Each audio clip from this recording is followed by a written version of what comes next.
Learning isn't a spectator sport, it comes from doing, which means if you're not doing the stuff you consume every day, you're not learning, you're just procrastinating.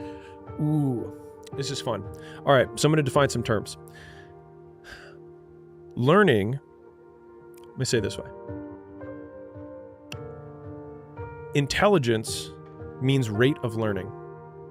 Like that's how, remember I talk about operationalizing words. So rate of learning is intelligence. So then which means it's a rate, not an attribute, as an aside, which then means you have to define learning.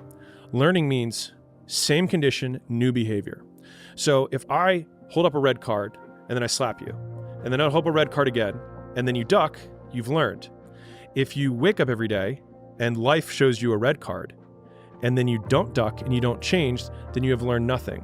And so if you go to a weekend and you go to a workshop, and then the next day you go back and you do the exact same activities in the same conditions, and you have no new behavior, it means you learned nothing. It also means you're stupid, because it means your rate of learning is slow. So if someone is intelligent, I can show them the red card, and on the first go, they change their behavior. And so by defining intelligence that way and defining learning that way, it allowed me to start thinking, well, I want to be smart.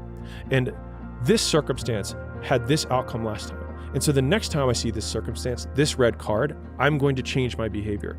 And so when we consume the information that you have on this podcast or whatever it is, there's probably a circumstance, whether it's a conversation that you're supposed to have but you aren't having, it's a decision that you need to make but you're putting off.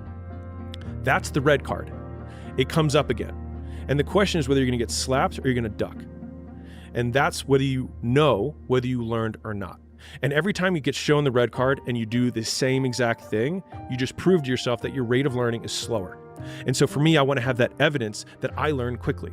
And for me, that's why people see me as ruthless, as you said, because I'm willing to cut relationships. Because if I think that I'm going to eventually cut the relationship, then why would I not cut it today? Because I might as well start enjoying the benefits of cutting that relationship as soon as humanly possible.